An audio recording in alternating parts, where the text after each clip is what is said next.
ఆంధ్రప్రదేశ్ రాష్ట్రంలో నెల్లూరులో శుద్ధమైన స్వచ్ఛమైన ఎవర్ గ్రీన్ బ్రాహ్మణ భోజనం కోమల విలాస్. ఆ నెల్లూరు పట్టణంలో సిటీలో నేటికి కూడా కోమల విలాస్ను కొట్టిన హోటల్ లేదంటే వాస్తవం. ఇది పెద్ద ఘనమైన చరిత్ర ఉంది ఈ కోమల విలాస్ నెల్లూరుకి. ఇది మనకు స్వాతంత్రము రాకముందు 1936లో బ్రిటిష్ పాలనలో 85 ఏళ్ల క్రితం ఇది ప్రారంభమైంది. ఇప్పుడు నిర్వహిస్తున్న వారు 3వ తరం వారు.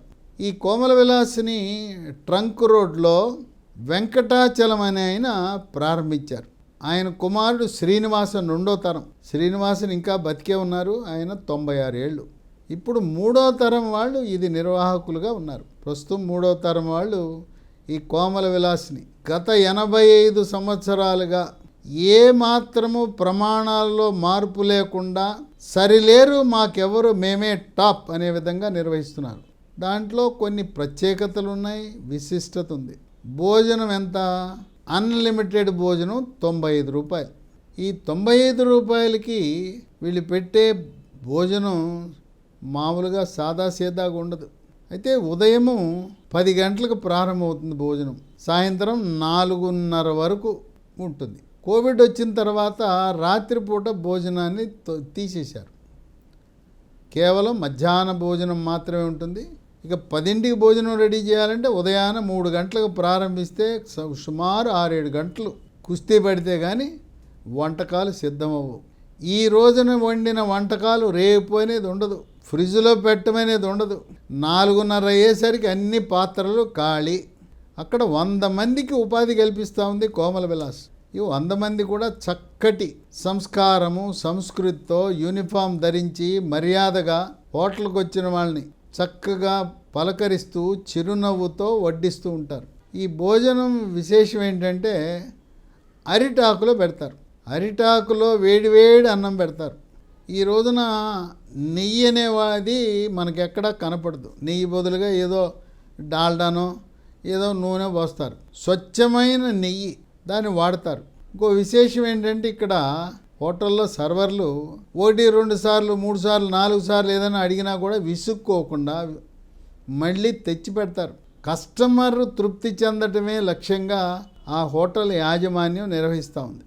నాణ్యతా ప్రమాణాలలో చూసుకోవలసిన అవసరమే లేదు. దీనికి అసలు నెల్లూరు ఎవరొచ్చినా కోమల విలాస్ ఎక్కడా అని అడిగి గూగుల్ సెర్చ్ కొట్టి కోమల విలాస్కి వెళ్ళి భోంచేస్తారు.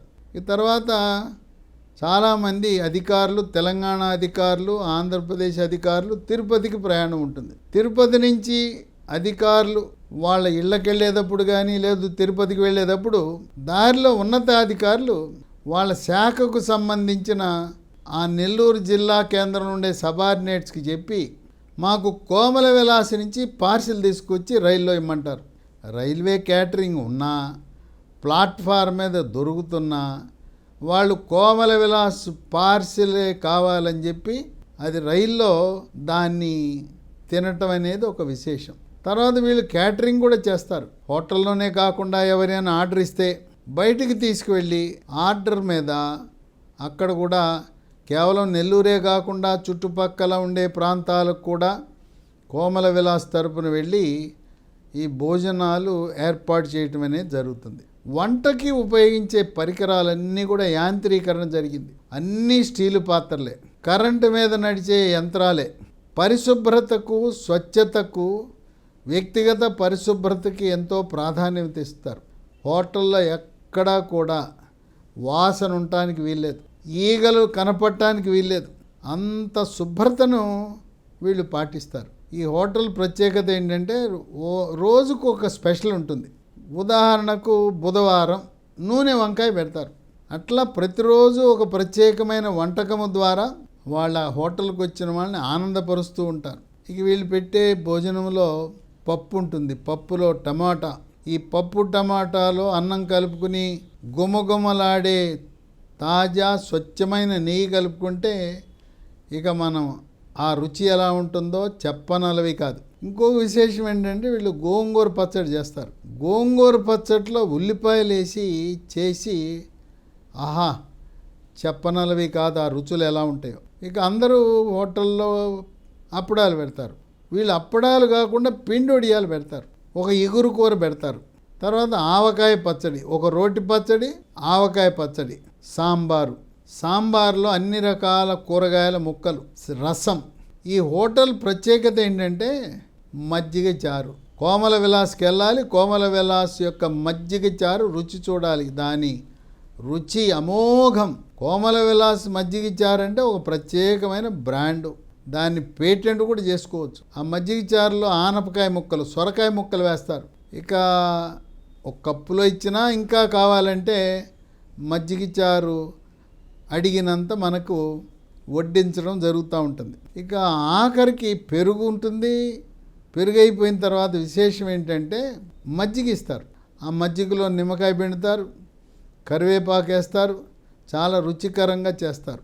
ఈ విధంగా ఇంటి భోజనం కంటే కూడా రుచికరమైన భోజనాన్ని కోమల విలాస్ ధనార్జనే కాకుండా మా తాతలు పెట్టిన ఇటువంటి హోటల్ యొక్క పేరు ప్రతిష్టలు రాణించేలా అదే ప్రమాణాలు హోటల్ పెట్టినప్పుడు ఎలాంటి ప్రమాణాలతో ప్రారంభించారో అవే ప్రమాణాలు కొనసాగిస్తూ ఈ రోజున ఈ సిటీలో మాకెవరూ పోటీ లేరు అనే విధంగా కోమల విలాస్ నిర్వహించటం అనేది విశేషం. నెల్లూరు సిటీలో రాజకీయ నాయకులు, అధికారులు, లేదు సందర్శకులు, పర్యాటకులు, ఇతర రాష్ట్రాల నుంచి వచ్చే కర్ణాటక నుంచి కానీ, తమిళనాడు నుంచి కానీ, కేరళ నుంచి కానీ వచ్చే ఆ ప్రయాణికులందరూ ఎక్కడా ట్రంక్ రోడ్డు కోమల విలాసని ఎత్తుకుని వస్తారు. జాతీయ రహదారిపై వెళ్ళే వాళ్ళు కూడా సిటీ లోపలికి వచ్చి కోమల విలాసులో భోజనం చేసి కానీ వాళ్ళ ప్రయాణం సాగించరు. ఈ నెల్లూరు పట్టణము కోలకత్తా, చెన్నై జాతీయ రహదారిని ఆనుకునుంది. వాస్తవానికి సిటీ లోపలికి వెళ్ళవలసిన అవసరం లేకపోయినా కోమల విలాస్ భోజనం కోసం లోపలికి వెళ్ళి తిని ఆరగించి ప్రయాణం ప్రారంభించటం అనేది విశేషం. ఈ స్ఫూర్తితో ఆంధ్రప్రదేశ్ రాష్ట్రంలో ఉండే ఇతర హోటల్స్ కూడా అదే ప్రమాణాలు పాటిస్తూ శుభ్రత, శుచి, ఆరోగ్యం, తర్వాత నాణ్యత ప్రమాణాలు, తర్వాత సర్వర్లు కూడా విసుక్కోకుండా ఎన్నిసార్లు అడిగినా అన్నిసార్లు కడుపు నిండా భోజనము, కూరలు ఎన్నిసార్లు అడిగినా పెట్టడం, ఇవన్నీ కూడా విశేషం. కనుక ఈనాడు కోమల విలాస్ హోటల్ నెల్లూరు పట్టణానికే కాదు ఆంధ్రప్రదేశ్ రాష్ట్రానికి కూడా గర్వకారణమైంది అంటే అతిశయోక్తి లేదని విశ్లేషకులు భావిస్తున్నారు.